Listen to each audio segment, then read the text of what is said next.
Hello dear learners, welcome back to Abit Shiksha. Today's daily news capsule is brought to you by Abit Shiksha. So let us begin. आज के जो important news है उनको देखते हैं. First क्या है? Let's proceed with IMEC despite Gaza war says Greek Prime Minister. तो ग्रीक प्राइम मिनिस्टर जो है अभी 2024 का जो रेजिनिया डायलॉग होने वाला है उसमें जो है वो फर्स्ट जो है प्राइम मिनिस्टर के रूप में जो आए हैं इंडिया में. तो रेजिनिया डायलॉग क्या है, आईमैक के बारे में we have discussed it way many times. So एक बार मैप में देखेंगे location and why it is important, we will understand that.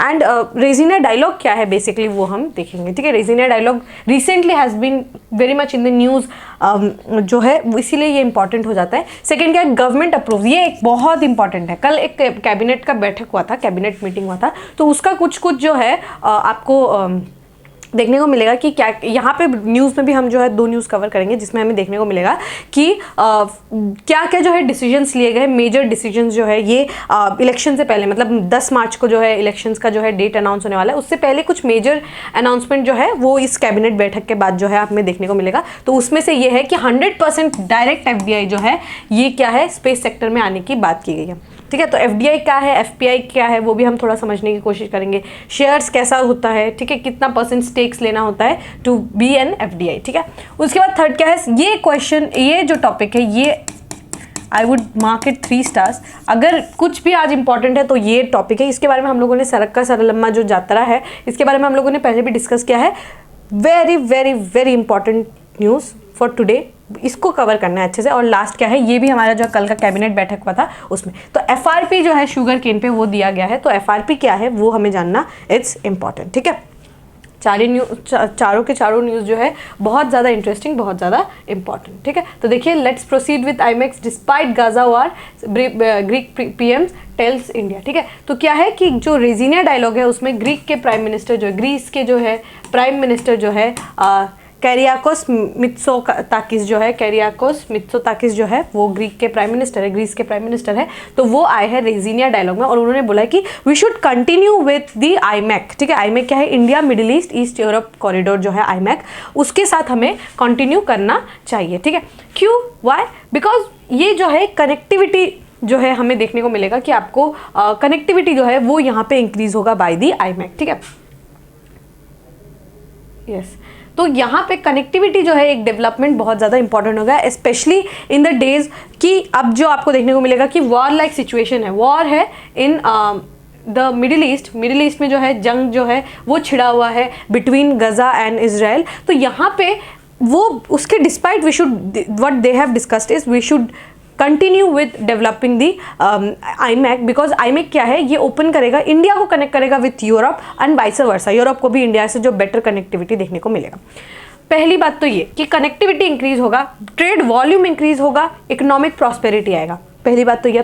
Secondly यहाँ से आप अगर देखेंगे तो ये क्या है, पूरा मिडिल ईस्ट को जो है कवर करके जाता है. तो अगर एक कॉरिडोर जहाँ पे मिडिल ईस्ट का जो कंट्रीज है, जैसे आपको इजराइल पता होगा और पूरा एंटायर जो सऊदी अरब है वो वाले कंट्रीज है, ये जो कंट्रीज है UAE हो गया, सऊदी हो गया, एंड देन योर इजराइल हो गया, एंड देन योर ग्रीस हो गया. तो ये क्या है एक हमें देखने को मिलेगा कि इजराइल और सऊदी के बीच में कंट्रीज जो अरब वर्ल्ड है वर्सेस इजराइल जो हमेशा चलता रहा है, पॉइंट ऑफ व्यू जो चलता रहा है, कंटेंशन जो चलता रहा है, उसको जो है काफ़ी हद तक उसको कम करने की कोशिश करेगा. Because now they are actively engaging in something, एक कनेक्टिविटी के लिए एक्टिवली एंगेज कर रहे हैं. तो यहाँ पे थोड़ा सा जो है इशू को रिजॉल्व किया जा सकता है थ्रू दिस कॉरिडोर. और थर्डली जो है हमारा belt and road initiative of China, उसको काउंटर करने के लिए IMEC is very extremely important. ठीक है, चाइना ने जो है अलग अलग जगहों पे जो है जगह खरीद के वहाँ पे जो है कॉरिडोर्स वगैरह जो बनाए हैं.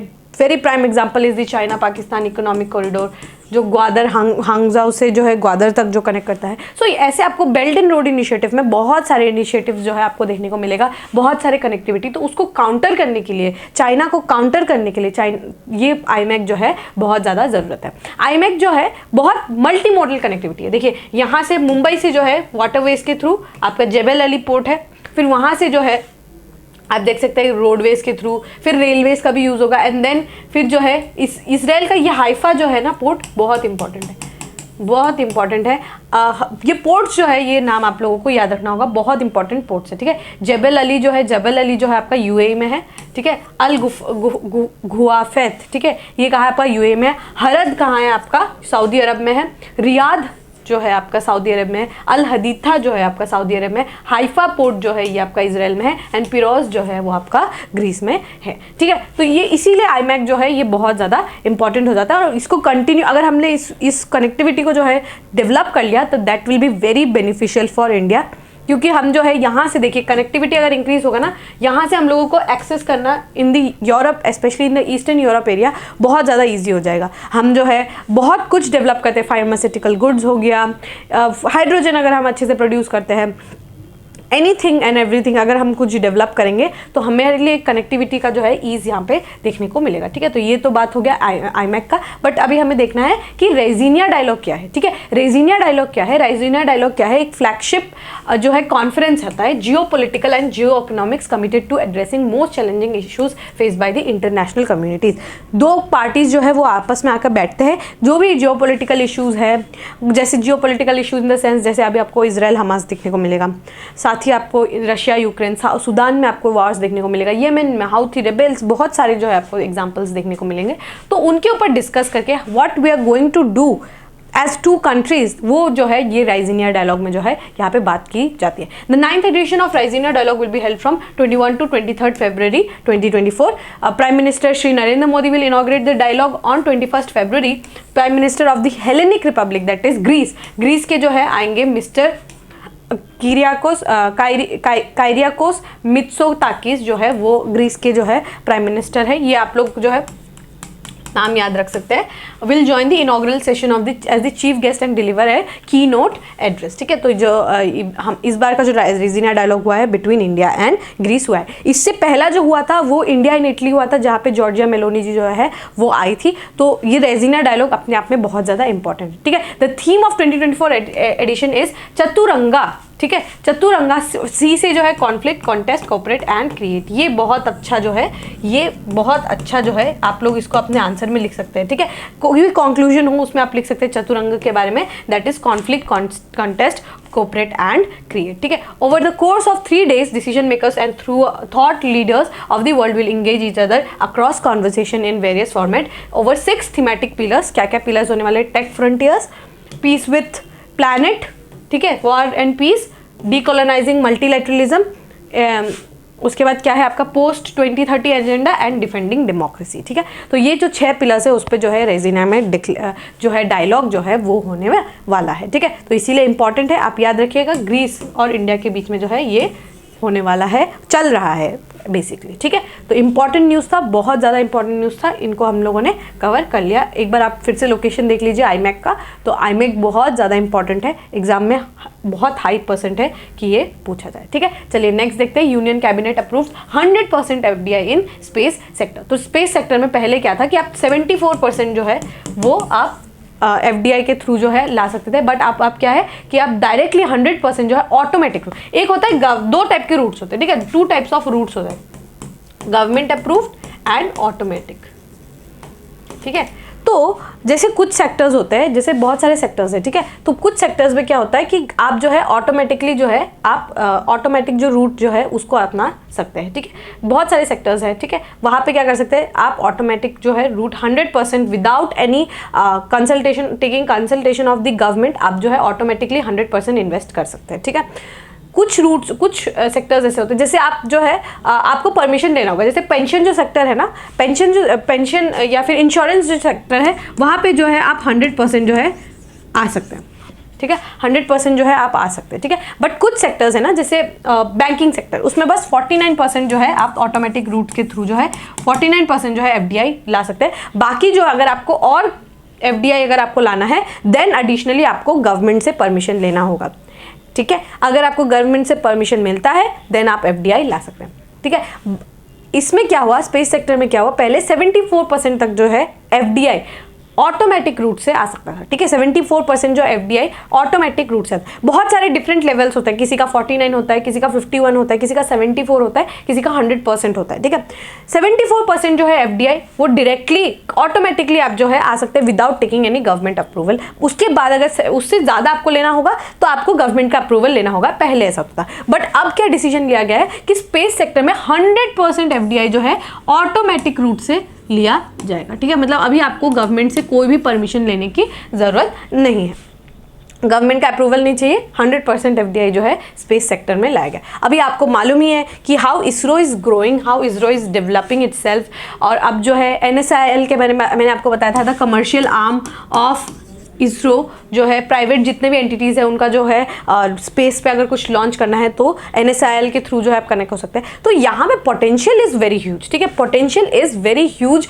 एंड जो हम जो डेवलपमेंट कर सकते हैं इन दी स्पेस सेक्टर स्पेशली, वो बहुत हाई पोटेंशियल है, ठीक है। हमारे इसरो का बहुत हाई पोटेंशियल है। We have a number of good scientist, very brilliant scientist who can develop and take in missions like Mangalyaan and Chandrayaan and Aditya L1, right. तो हमने अपना जो है प्रावेस प्रूव करके दिखाया है with Chandrayaan, with Aditya L1, ठीक है, XPoSat also for that matter. तो यहाँ पे आप देख सकेंगे कि यहाँ पे अब क्योंकि 100% डायरेक्टली FDI आएगा तो हमें यहाँ पे एक बहुत अच्छा जो है ग्रोथ देखने को मिलेगा। पहली बात तो ये, ठीक है। FDI के बारे में समझते हैं। FDI क्या है? फॉरेन डायरेक्ट इन्वेस्टमेंट, ठीक है। कोई कंपनी है, let's take an example of any company, XYZ एक कंपनी है, ठीक है। XYZ कंपनी पे क्या कर सकता है? फॉरेनर्स जो है, मतलब फॉरेन से अगर कोई बाहर से कोई इंसान आके अगर हम पे इन्वेस्ट करना चाहे तो उसको हम बोलेंगे FDI, ठीक है।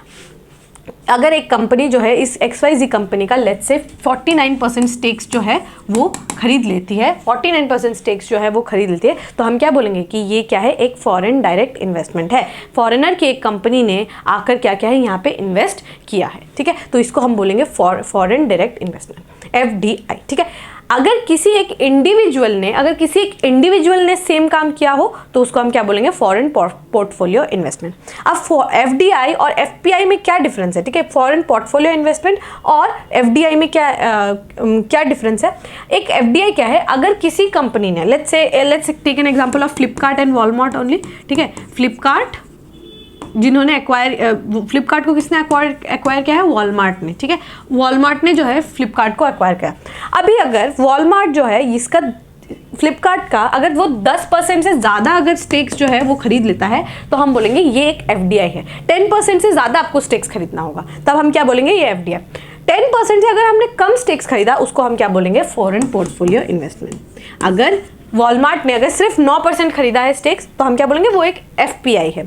अगर वॉलमार्ट ने 10, 12, 20% खरीदा है तो हम क्या बोलेंगे? वो क्या है? एक फॉरेन डायरेक्ट इन्वेस्टमेंट है, FDI है, ठीक है। हम क्या चाहते हैं कि हमारे पास FDI आए rather than FPI, because FPI क्या है? मेयरली वो क्या करते हैं? स्टॉक्स और शेयर खरीदते हैं, ठीक है। बॉन्ड खरीदते हैं, स्टॉक्स खरीदते हैं, शेयर्स खरीदते हैं, तो उसको हम बोलेंगे ये क्या बोलेंगे कि हम इसको बोलेंगे फॉरेन पोर्टफोलियो इन्वेस्टमेंट है।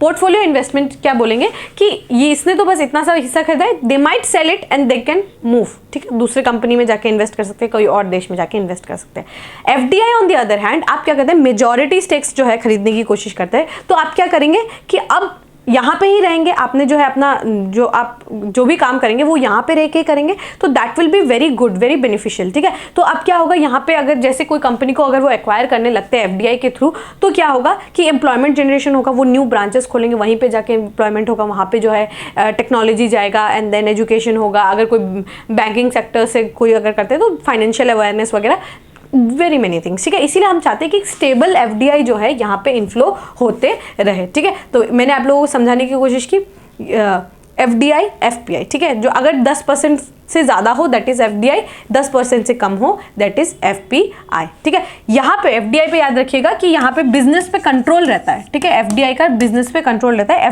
FPI का ऐसा कोई भी कंट्रोल नहीं होता है, because they merely by the stocks, ठीक है। और उसके बाद उसको वो सेल भी कर सकते हैं, नो ऑब्लिगेशन ऑन देम, ठीक है। तो ये आई होप आपको ये टॉपिक जो है ये समझ आया होगा, ठीक है। बहुत इंपॉर्टेंट टॉपिक है इकोनॉमिक्स का, बहुत बहुत कोर टॉपिक है, आपको इसको अच्छे से पढ़ना ही होगा, ठीक है। चलिए नेक्स्ट न्यूज़ देखते हैं। मेदरम यात्रा के बारे में, दैट इज समक्का सरलम्मा जो यात्रा है उसके बारे में हम लोगों ने इसको डिस्कस किया था पहले भी, but it's again in news, क्योंकि ये क्या है? सेकेंड बिगेस्ट जो है फेयर है, मेला है आफ्टर दी कुंभ मेला, ठीक है। तो इसीलिए हम देख लेते हैं द समक्का सरक्का जो यात्रा है दैट इज अ बाईएनियल, मतलब 2 साल में एक बार, ठीक है। ट्राइबल फेस्टिवल है, celebrated in Medaram in Telangana, ठीक है। तेलंगाना में जो है मेदरम जो जगह है वहाँ पे ये सेलिब्रेट किया जाएगा। It is one of the largest gathering by the tribal मैंने पीपल ग्लोबली। हमने बताया था कोया जो ट्राइब है उनके लोग जो है इसको सेलिब्रेट करते हैं, ठीक है। The festival commemorates the courage and resistance of Sammakka and Sarakka and their fight against the taxation and oppression, ठीक है। उसके बाद क्या है, this it is often referred to as Kumbh Mela of the tribals. ये बहुत इंपॉर्टेंट फैक्ट है, बहुत बहुत ज़्यादा इंपॉर्टेंट फैक्ट है, Kumbh Mela of the tribals and has gain recognition for its cultural and spiritual significance. The Sammakka Sarakka Jatara is a biennial 2 साल में एक बार tribal festival celebrated in Medaram in Telangana. इसलिए इसको कभी कभी आप देखेंगे कि मेदरम यात्रा भी लिखा रहता है। It is one of the largest gathering of tribal people globally, ठीक है। उसके बाद क्या है, इनिशियली जो है ये याद रखिए, ये इनिशियली जो है इसको अटेंड किया था 2000 लोगों ने, बट अब जो है बहुत मिलियंस एंड मिलियंस पीपल जो है इसको अटेंड करते हैं, इस ट्राइबल फेस्टिवल को ये अटेंड करते हैं, ठीक है। तो इसके बाद क्या है, it is often refers as Kumbh Mela of the tribal and has gain recognition, ठीक है। उसके बाद क्या है, the Sarakka central tribal university, ठीक है, Sarakka central tribal university approved by union cabinet is set to be establish in Mulugu district. ये जो है एक एग्जाम में जो है, ये एग्जाम में भी पूछा गया था, ठीक है। कौन से डिस्ट्रिक्ट में जो है आपका ट्राइबल यूनिवर्सिटी जो है ये सेटअप होने वाला है, याद रखिएगा मुलुगु डिस्ट्रिक्ट जो है तेलंगाना में, वहाँ पे इंडिया का फर्स्ट सेंट्रल ट्राइबल यूनिवर्सिटी जो है उसको सेटअप किया जाएगा, ठीक है। The university fulfills the commitment made by the central government and the Andhra Pradesh Reorganization Act 2014 to establish tribal university in both Andhra Pradesh and Telangana, ठीक है। तो स्टेट रीऑर्गेनाइजेशन एक्ट जो 2014 के तहत जो है तेलंगाना एंड योर आंध्र प्रदेश को जो है डिवाइड कर दिया गया था। ये तो आई होप आप लोगों को याद होगा। तो उसका जो प्रॉमिस था उसको पूरा करने के लिए ये जो है, ये जो स्टेप है ये लिया गया, ठीक है। बहुत इंपॉर्टेंट है, आपको ये न्यूज़ को अच्छे से करना है, इसलिए I am star marking this news, ठीक है। हम लोगों ने इसको पहले भी 2-3 दिन पहले भी इसको हमने कवर किया था, तो आई होप आपको याद होगा, ठीक है। चलिए नेक्स्ट देखते हैं, last news, centre increases FRP of sugar cane will be enforce from October 1, ठीक है। तो हमने पढ़ा है MSP FRP, ठीक है। MSP क्या है, मिनिमम सपोर्ट प्राइस, और FRP क्या है, फेयर एंड रिन्यूमरेटिव प्राइसिंग, ठीक है। तो जो cabinet committee on economic affairs है, जिसको हम CCEA भी बोलते हैं, उन्होंने क्या किया है, वो लोग वेडनेसडे को मीट किया और उन्होंने क्या किया, अप्रूव किया कि 340 रुपये पर क्विंटल जो है FRP के तहत जो है शुगर केन जो गन्ना होता है ना, उसके लिए FRP जो है दिया जाएगा, दैट इज़ 340 रुपीज़ 340 पर क्विंटल, ठीक है। तो FRP जो है, FRP क्या है, FRP के बारे में देख लेते हैं। FRP जो है ये डिक्लेयर किया जाता है बाय द गवर्नमेंट, ठीक है। गवर्नमेंट जो है FRP को डिक्लेयर करती है, in which mills are legally bounded to pay farmers for the cane procured from them. मतलब लीगली अगर एक आपके फार्मर है, वो जाकर अगर आपको 1 क्विंटल भी अगर आपको बेचते हैं शुगर केन, मिल्स जो है उन लोगों को खरीदना ही होगा, that is legally obligation on them. आपको वो जितना भी प्रोड्यूस है उनको लेना ही होगा, वो ही हमारा फेयर एंड रिन्यूमरेटिव प्राइसिंग सिस्टम, ठीक है, FRP। The payment of FRP across the country is governed by the Sugarcane Control Order, that is 1996, issued under the Essential Commodities Act 1955 के तहत जो है इसको जो है प्रोक्योर किया जाता है, FRP को जो है प्रोक्योर किया जाता है, ठीक है। जो शुगर केन के लिए हम जो है 22 प्रोडक्ट्स पे MSP देते हैं, हम लोगों ने पिछले क्लास में भी पढ़ा था, याद करिए। और एक प्रोडक्ट पे हम FRP देते हैं, वो कौन सा प्रोडक्ट है, sugar cane, that is your गन्ना शुगर केन, ठीक है। शुगर केन पे हम FRP देते हैं, ठीक है। It has been determined on the recommendation of the CACP, that is your commission for agricultural cost and prices. CACP क्या करता है, एक प्राइस रिकमेंड करता है, उसके बाद जो है ये CCEA जो है ये अप्रूव करता है, ठीक है। तो पहला जो रिकमेंडेशन है CACP के द्वारा दिया जाता है, वो CCEA के पास जाता है, और CCEA जो इस पर थप्पा लगाता है, स्टैम्प करता है कि अप्रूवल हो गया, इतने रुपए में जो है हम इसको खरीदेंगे, ठीक है। And announce by the cabinet committee of economic affairs, ठीक है। CACP is an attached office of the Ministry of Agricultural and Farmer Welfare, ये याद रखिए, Ministry of Finance नहीं है, Ministry of Agriculture and Farmers Welfare. It is an advisory bodies whose recommendations are not binding on the government. उनका ये क्या है, एक advisory body ही है, recommendatory जो है powers है इनके पास, बट याद रखिएगा CCEA क्या है, chaired by Prime Minister of India। बहुत इंपॉर्टेंट, अपने आप में बहुत ज़्यादा इंपॉर्टेंट ये फैक्ट है। जो ये CCEA है ये किसके द्वारा चेयर किया जाता है, प्राइम मिनिस्टर ऑफ इंडिया के द्वारा, ठीक है। आई होप आपको ये जो है FRP का कॉन्सेप्ट जो है ये समझ आ गया होगा। All right, so with this we have come to end of today's daily news discussion. If you have liked this discussion, don't forget to give a like and write down in the comment section. We will meet in the next discussion. Till then, take care and thank you.